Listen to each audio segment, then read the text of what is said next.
The Detroit Lions are doing what I despised most, and that is pointing at the refs after a loss. Look, did the refs make some bad calls? I'm sure. You got thousands of different things that you can call, thousands of different things that you can't call, etc. The ball getting placed. So many things happen in an NFL game at such fast speeds.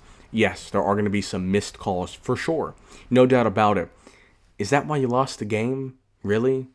Does anyone actually think that that was why they got blown out? It wasn't a close game. It didn't come down to a late game missed call. If the missed call was on the final play of the game, sure, I can grant you that one. But it wasn't all that competitive of a game. I mean, a lot of people complain about, number one, they complain about two things with the Chiefs. Number one, the Jared Goff not getting lined up properly on the 4th and goal where they ended up getting a penalty. It's like, look, people say, oh, they should have not called that. It's a penalty.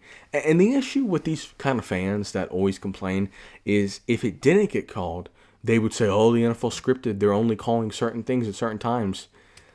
Look, it was a penalty. Do I agree with the rule? It's probably a silly rule that he's got to get set, etc., etc. He's got to, it's a silly rule. But if the refs don't enforce the rules, now you're going to accuse them of rigging it in the other direction.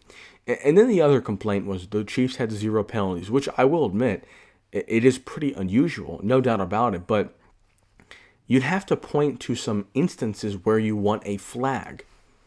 I mean, you can't just say the Chiefs got 0 penalties called on them, so it was rigged. Sure, if the Chiefs were doing things that were worthy of penalties, 22 occasions, and got 0 penalties, yes, that would be concerning. I'd like to see 5+ instances. I mean, if you want to talk about the block in the back, which we're going to get to on Brian Branch, which led to the post-game altercation, okay, fine. That was a block in the back, sure. Now, offensive linemen they can't be called for blocking the backs when they're blocking on the line. I don't know if that applies to other offensive players on the line. I'm not honestly sure about the specifics of that rule, but look, it wasn't relevant to the game. Sure, should they have called it? Probably. I'm not totally sure on the interpretation of that rule because I do know offensive linemen can block in the back when someone's running around them. Does that apply to Juju? I'm not sure. I don't think so. Yeah, it was a block in the back. So the referees, you believe, missed one call.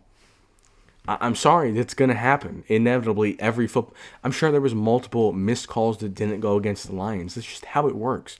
Now, in terms of the post-game interaction where Mahomes wanted to shake Brian Branch's hand, and then Juju did, and then Brian Branch hit him, etc., and they got into a fight.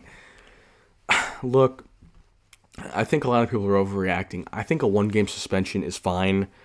It's not ideal. I'm not saying that it should happen more often, for sure, but he hit a dude in the helmet with his hand. I mean, he probably did more damage to his hand. Juju was probably taunting him. Let's be honest. Juju said, I don't know what I did. Let's be honest. Juju probably did something. Mahomes probably did something. I don't think it was just a block in the back that Brian Branch wasn't happy about. I'm sure Juju said something. Regardless, you can't be hitting people. But 1-game suspension, I don't think it needs to be super dramatized. It's like people are talking about, oh, get him rid of the rest of the year. The Lions and Dan Campbell need to make a statement. No, they don't. 1-game suspension. Maybe 2 if you really want to send a message, but it's like, this is football. This isn't, if you did that to someone at the grocery store, sure, especially if you hit them in the face, yeah, obviously that's a big issue. But after a football game, I mean, I don't think it's that big of